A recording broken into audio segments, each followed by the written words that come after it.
Bienvenidos. El pasado viernes 20 de julio, Día de la Independencia, se instaló el nuevo Congreso de la República, con grandes novedades, con un estatuto de oposición 0 kilómetros que se está estrenando, con una bancada de partidos de oposición que ya empiezan a utilizar estas herramientas, con la presencia del candidato que quedó de segundo en la contienda presidencial como senador por derecho propio y su fórmula vicepresidencial, Ángela Robledo, en la Cámara de Representantes, con la presencia de miembros de las FARC y, por supuesto, como preámbulo de la llegada al poder el próximo 7 de agosto del presidente Iván Duque del Centro Democrático. Dos parlamentarios de los que oiremos hablar mucho en estos próximos 4 años, en orillas muy distintas de la política colombiana. Senador de la bancada de Gustavo Petro, de la bancada de los decentes, Gustavo Bolívar, bienvenido. Gracias, Juan. Gracias por la invitación. ¿Cómo se siente ahora estrenando este nuevo rol? Me siento como en una dimensión desconocida. Es algo a lo que no estaba en mi proyecto de vida, me lo encontré por el camino. Obviamente la política sí estaba en el proyecto de vida, pero desde la indignación, desde los movimientos de indignados y desde joderle la vida a los políticos, pero ahora me la irán a joder a mí. Gustavo Bolívar no necesita presentación, un muy famoso y prestigioso libretista en Colombia. Y en la otra orilla, caracterizadísimo dirigente del Centro Democrático por sus posiciones, por sus posturas y por lo que hizo en la legislatura pasada en la Cámara de Representantes, Samuel Hoyos. Bienvenido, representante Hoyos. Muchas gracias, doctor Juan, por la invitación. Un placer, como siempre, estar acá con usted. La primera tanda, las listas del Centro Democrático fueron cerradas. En esta tanda les tocó ganarse voto a voto esas curules. Usted refrendó la suya, sí, consiguiendo sus propios votos. Sí, hombre, ahora con el compromiso de representar a más de 40.000 bogotanos que me apoyaron en esa aspiración. Una votación muy alta. Arranquemos por el tema que se volvió ayer el tema de mayor debate, que fue Antanas Mockus y lo que hizo Antanas Mockus. Me gustaría escucharlos. ¿Quién quiere empezar? Estábamos hablando previamente sobre el tema. Yo a este tema no le daría mucha vuelta. Yo siento que no fue un acto muy pensado por el doctor Mockus. Además no había una justificación como la que tuvo en la primera ocasión, que era como mostrar una irreverencia frente a algunas personas que lo estaban abucheando. Yo creo que fue un acto espontáneo de Antanas, pero no ni siquiera de mala fe, ¿sabes? Yo he visto esto como es que no quisiera decirlo de qué manera, porque no quiero herir susceptibilidades, pero yo no pienso que él estaba en sus cabales, digámoslo así, para no afectar mucho el comentario. Sí. Doctor Hoyos. A mí me dio lástima, me dio pesar, porque queda poco de ese alcalde del que nos sentíamos orgullosos, un hombre de argumentos que contribuyó a la cultura ciudadana. El comportamiento del viernes parecía un comportamiento por fuera de sus cabales, fue un comportamiento, digamos, infantil. Me parece que quien quedó lastimado de esa actuación es el profesor Mockus. Necesitamos una oposición con los pantalones bien puestos, una oposición que se caracterice por sus argumentos, por hacer debates con altura y con respeto, constructivos para el país, y no una oposición, y él es el gran líder de la oposición, pues, que termine bajándose los pantalones cada vez que tenga algo para decir. Yo estoy seguro que la oposición tiene cosas para decir, pero esa no es la manera, y esos comportamientos pues irrespetan, por supuesto, al Congreso, al país entero, y todas las críticas que puede haber contra el legislativo, muchas de ellas válidas, pero finalmente es el órgano que representa a 50 millones de colombianos. Entonces, pues triste que él se despida de la vida. Yo creo que él no pensó en lo que está diciendo Samuel, no pensó en qué afecto, en nada, fue un acto espontáneo. Yo tampoco creo que él lo haya hecho con una mala intención, parece un comportamiento no premeditado, pero como como si no pudiera Un gobernar impulsivo, su ¿no? propia conducta.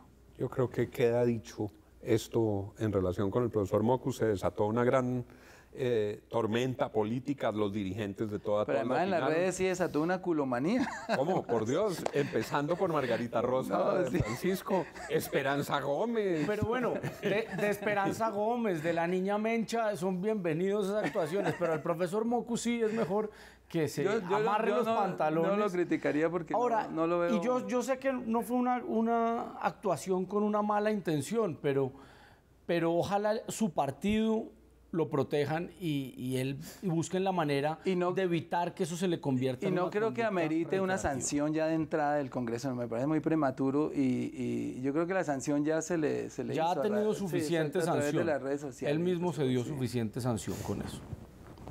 Tomo entonces, para pasar al próximo tema, una expresión que acaba de usar Samuel Hoyos.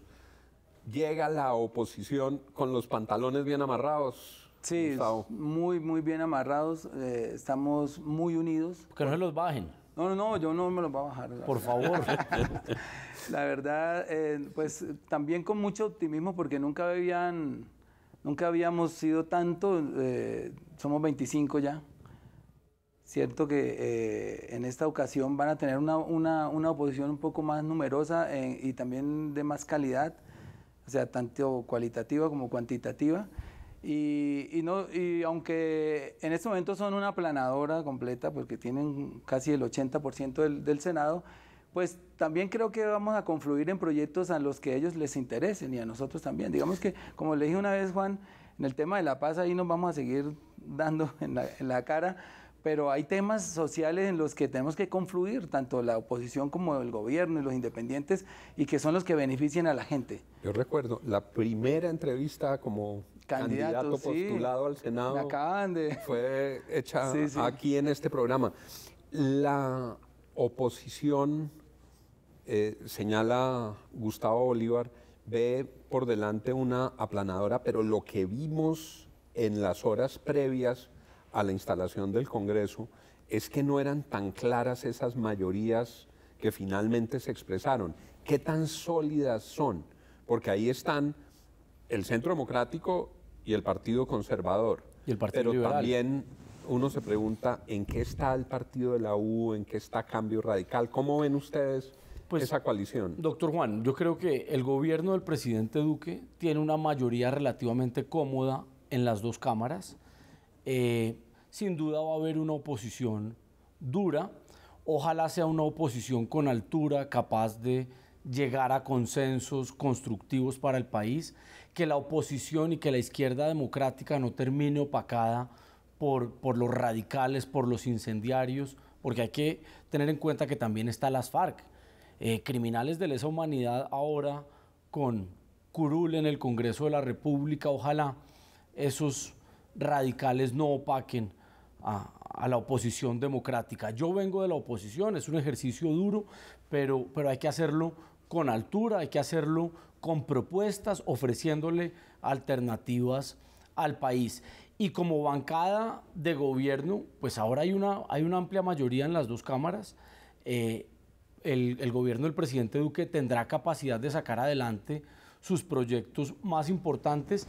Ahora, ahí vimos como un intento por parte de algunos miembros del Partido de la U y de Cambio Radical de armar como cierta gavilla, viendo a ver cómo adquirían más capacidad de chantaje, porque eso es lo que estaban buscando, capacidad de chantaje al gobierno nacional. Ellos no tenían un interés distinto a ese. Yo espero que la mayoría de senadores y representantes, tanto de la U como de Cambio Radical, no se presten para ese juego de Roy Barreras y Germán Vargas Lleras, que su único objetivo es ver cómo hacen un tipo de chantaje al gobierno. Uno ve los resultados y los dos partidos que se habían declarado en rebelión, que podrían haber hecho una nueva mayoría con la bancada de oposición, terminaron premiados. Sí, Eduardo Pulgar del Partido de la U terminó de primer vicepresidente del Senado y Atilano Giraldo de primer vicepresidente de la Cámara de Cambio Radical. Yo entiendo, digamos, a Cambio Radical, porque, digamos, son muy afines ideológicamente, pero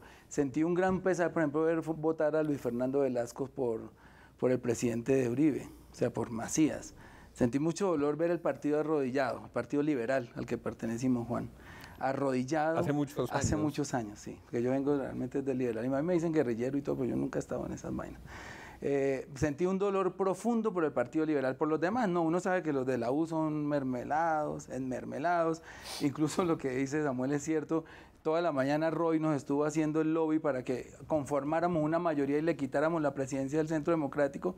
Y lo único que estaba consiguiendo era subirse el valor para poder chantajear más allá y ¿Cree que Roy y el partido de la U los utilizaron? Claro que sí. ¿Los utilizaron para eso? Sí, toda la mañana y el día anterior para poder ir a decir allá, tenemos listo el acuerdo para ser presidentes del Senado, pero simplemente se estaba elevando el valor nada más. Ahora, personas como esas se van a encontrar con un muro. El gobierno de Iván Duque ha enviado unos mensajes muy claros, empezando por los nombramientos que ha hecho a sus ministros. Yo tengo dudas de eso, donde algo les tuvieron que ofrecer para que se hubieran ido ese para allá. tipo de política, donde el chantaje, el clientelismo no van a tener Pero algo cabida. les ofrecieron para que cambiaran de parecer de un momento para otro. Y eso se ve. Vea, todos los ministros que ha nombrado en el gabinete Eso no fue gratis. son personas técnicas, personas preparadas, que conocen perfectamente sus carteras y que están alejados de esos pequeños intereses de la politiquería. Si el propósito era obtener algo en las mesas, lo obtuvieron. Algo tuvieron que Porque obtener. ahí están, ahí físicamente Es que mira, están nosotros representados los dos. faltaba como una hora para reunirnos a la votación y Roy estaba con nosotros. Ya nos había dicho que íbamos. De repente pasa Roy por mi lado. Faltando una hora, esto es toda una novedad, esto no estaba en la crónica política. Esto de repente pasa Roy por el lado mío y no me saluda, entonces yo le digo a Aida, aquí pasó algo, porque Roy ya no me quiere ni saludar, pero me ha estado llamando toda la mañana. Habían estado hablando toda la mañana. Claro, mira, ya estamos aquí reunidos, ¿cuántos son? 25, no, ya tenemos la mayoría. Y él lo que estaba era chantajeando al otro lado para poderse elevar el valor y pedir más cosas, no sé qué habrá pedido, algo le tuvieron que haber dado porque él gratis no hace nada. Y de repente, pues nosotros sí nos unimos con el diablo, pues porque no nos interesaba que el Centro Democrático tuviera la presidencia de la República, la presidencia del Senado, la presidencia de la Cámara, como montar esa hegemonía que montaron. No, pero aquí está Samuel Hoyos, que representa al Centro Democrático, que era oposición. Pero causa que Samuel estaba en la Cámara. Él estaba en la Cámara. No, estaba ausente de este... Digo, para introducir la próxima pregunta. El Centro Democrático fue oposición los últimos 4 años y hoy es gobierno. ¿En qué se va a parecer y en qué se va a diferenciar la oposición que ustedes van a ejercer de la oposición que ejerció el Centro Democrático? Yo creo que la oposición de Uribe a Santos fue irracional. Yo creo que uno tiene que tener argumentos y tiene que andar con la verdad si quiere hacer oposición. Yo creo que ellos mintieron mucho. El mismo Macías, en algún momento ustedes han visto el tuit que decía, el gobierno va a suspender las elecciones para poder hacer un gobierno de transición con Timochenko. Entonces, todas esas mentiras nosotros no las vamos a decir. Nosotros vamos a hacer oposición con altura, con los pantalones puestos, pero con la verdad. Yo creo que eso es lo que hay que darle al país, para que tengamos también credibilidad, porque no nos interesa perder la credibilidad de entrada, Juan.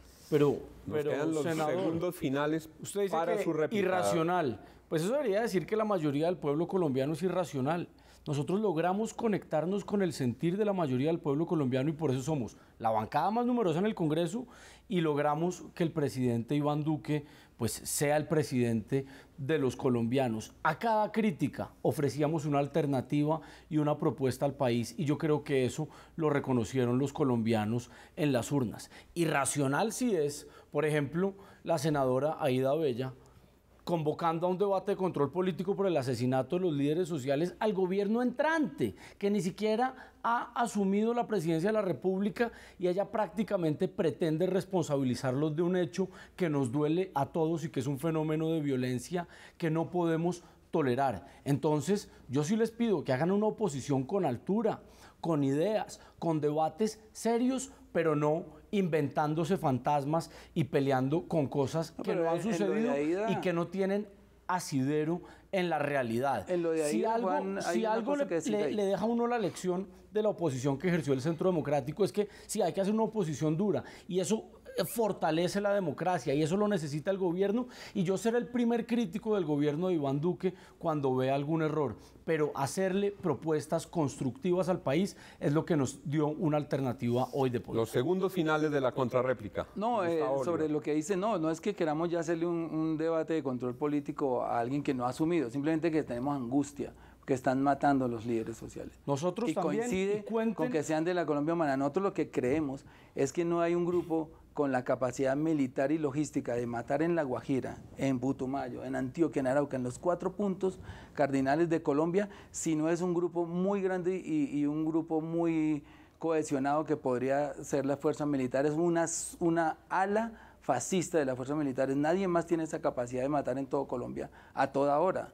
Han matado 323 líderes. Pero Gustavo, con todo respeto, me parece una irresponsabilidad. Yo sí lo lanzo porque que la fuerza pública está detrás de eso. Lo sugirió el procurador. Eso es un fenómeno. El procurador ya dijo que estaban metidos al las fuerzas militares ahí. Y al incremento. Yo no creo que las Águilas Negras puedan matar en los 4 puntos cardinales de Colombia con esa facilidad. Así arranca el nuevo Congreso. Yo les agradezco mucho que hayan aceptado esta invitación, que pasa muy rápido en el punto, pero espero que vuelvan pronto. Invitar. Gracias, Juan. Senador, muchas gracias. Representante, muchas gracias.